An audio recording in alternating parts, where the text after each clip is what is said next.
네, 안녕하세요. 이슈. 또 이번 시간에는 저희가 얼마 전에 쌍용차의 토레스를 다뤘던 것도 그렇고 쌍용차 관련한 소식이 계속해서 많이 들어오고 있는데 쌍용차 최종 인수 예정자로 결국에 KG그룹이 선정이 됐네요.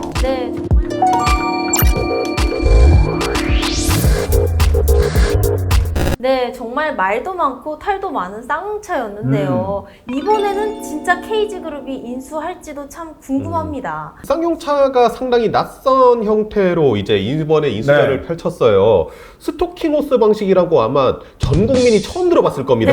예. 스토킹 호스요? 네, 전 국민이 M&A 전문가가 되고 있어요. 인수전 초반 때 가장 조건이 좋은 회사를 딱 하나 찝어가지고 우선 대상자로 삼는 거죠. 네. 낙점하는 네. 건가요? 일단은 너 대기. 그러면은 이쪽이 제시했던 그런 좋은 조건들이 있을 거 아니에요. 그럼 나중에 다른 회사들이 이것보다 더 좋은 조건들, 뭐 이제 그런 것들을 가지고 최종 인수전 때 뛰어드는 거죠. 그렇게 해서 경합을 벌이는 과정인데, 이런 과정들 보니까 좀 우스갯소리긴 해요. 지난 연인한테 좀 학을 떼고 연인한테? 네. 네. 새롭게 연인을 만들기 전에 상당히 깐깐하게 재는 분들이 있잖아요. 그 연인이 누구죠?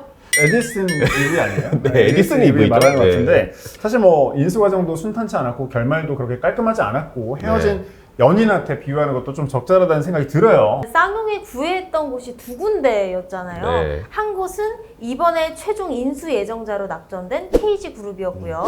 또 한 곳은 쌍방울로 많이 알고 계시는 광림 컨소시엄이었는데요. 이 KG그룹이 낙점받을 수 있었던 이유가 뭔가요?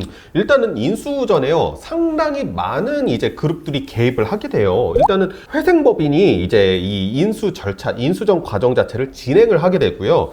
중간에서 이제 기업 매각을 주관하는 매각주관사라고 있는데 EY 한영회계법인이 이걸 지금 진행하고 있어요. 이곳에서 인수를 원하는 회사들이 뭐 괜찮은 전략을 갖고 있는가, 진짜 인수해서 운영할 만한 자금력을 가지고 있는가, 이런 것들을 좀 판단을 하게 되거든요. 특히 이전 인수전에서 에디슨 EV가 좀 부족한 자금력인데 대신에 우리는 외부에서 끌어오겠다, 이런 전략을 펼쳤다가 결국에는 이제 끝이 좋지 않았죠. 그렇기 때문에 이에 대한 평가가 조금 더 엄격했다, 이렇게 보실 수 있을 것 같아요. 그래서 광림 컨소시엄이 애초에 처음에 이제 낙점을 한다 그랬잖아요. 애초에 네. 선점을 한다고 했을 때 오히려 KG보다 좋은 조건을 제시를 했었어요. 높은 인수 금액을 제시를 했었는데, 그럼에도 불구하고 이제 광림 컨소시엄의 자금력에 대해서 좀 저평가를 했었고, 그래서 쌍용도 처음에 KG그룹을 이렇게 선택을 했었던 거고, 그게 결국에는 끝까지 왔다 해서 이렇게 보시면 될 것 같아요. 특히 최근에 검찰이 쌍방울그룹 압수수색을 진행을 했어요. 시세 조작. 네, 맞습니다. 그래서 그것도 어느 정도 영향이 있지 않을까 싶기도 하고요. 그래서 네. 이번 쌍용 인수전 때 알게 된 이 KG그룹이라는 회사가 정확히 어떤 회사인지 궁금해요.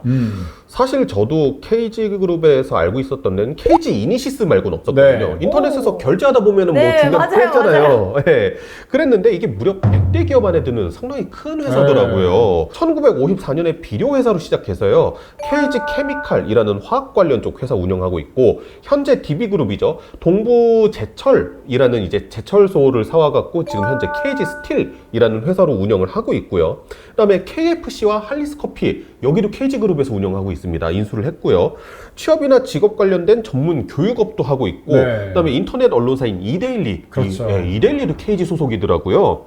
그러니까 대규모 인수를 통해서 사업의 규모를 상당히 광범위하게 키운 회사입니다. 잘 키워가지고 또 잘 만들어내는. 맞아요. 잘 인수해서 잘 맞아요. 만들어내는 그런 회사로 또 유명한데, 어쨌든 사람들은 그게 궁금할 것 같아요. 그래서 결국에 이 인수전이 행복하게 끝이 날 것인지 그런 부분 좀 궁금할 것 같아요. 모두 행복하게 살았답니다. 이렇게 끝이 나야 되는데 그러니까요. 이번에는 해피엔딩으로만 끝나야만 하는 상황이에요. 끝나야만 하는 상황이요. 낙관적으로 보고 있기도 하고요. 왜냐면요, 법인 회생 기간이 10월이면 끝나요. 10월 중순이면은. 근데 10월 중순까지 인수 절차가 마무리가 안 되면은 파산이에요.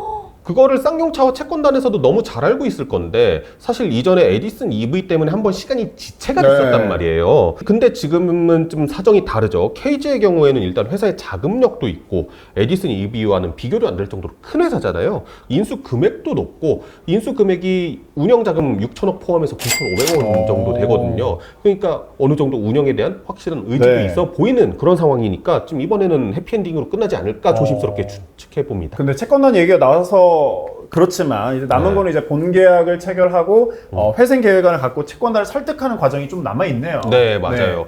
에디슨 모터스가 딱 여기서 막혔거든요. 채권단이 회생법원에다가 에디슨 모터스를 최종 저기로 선정하지 네. 말아달라고 이렇게 진정을 낼 정도였어요. 이 회생계획안의 내용이 채권단, 결국 쌍용차한테 돈 받을 사람들이 있는 건데 이분들의 채무를 1.75%만 변제하고 나머지 유상증자한다 그랬어요. 반대할 만하죠. 그렇죠. 그래서 결국에 회생 계획안까지 제출을 했지만은 반대에 부딪히고 인수자금 내지 못해서 이게 상황이 그렇게 끝냈던 건데 KG는 인수할 의지도 좀 있어 보이고 그러다 보니까 협의를 좀 잘한다고 하면은 좀 되지 않을까. KG그룹은 인수가 확정도 안 됐는데도 네. 자사 본사 앞에 있는 전광판에다가 토레스 광고 영상을 보냈어요. 아, 이미 우리 거다. 네. 미리부터 홍보를 해주자. 약간 뭐 이런 느낌이네요. 그렇죠. 어차피 네. 우리 회사 될 거니까 약간 그러니까 진짜 딱 의지가 있어 보이잖아요, 벌써. 네, 아, 예. 정말 해피엔딩이 될 수 있을 것 같은 좋은 예감이 드는데요. 약간 사실 내연기관에서 전동화 모델로 지금 사업이 다 바뀌고 있어요. 자동차 산업이. 그런 지금이야말로 쌍용차는 사실 기회거든요. 왜냐면 사실 그동안 내연기관 바탕이었을 때 그렇게 큰 힘을 보여준 적이 없으니까 전기차로 확 뛰어들면은 될 수 있단 말이에요. 온 힘을 끌어당겨서 처음으로 만들었었던 게 이제 코란도 이모션이라는 쌍용의 첫 전기차가 있는데 배터리를 LG 에너지 솔루션에서 공급을 받죠. 근데 이게 지금 차량 생산 처음 한 달에만 108대만 하고 지금 생산을 못 하고 있어요. LG 에너지 솔루션의 이 배터리 공급에 좀 문제가 있어가지고 지금 공급을 못 하고 있는데 그 중국의 BYD라고 전기차 상당히 잘 만드는 자동차 그렇죠. 회사 있습니다. 네, 여기랑 손잡고 지금 내년에 토레스 전기차 출시할 예정으로 또 열심히 일하고 있고요.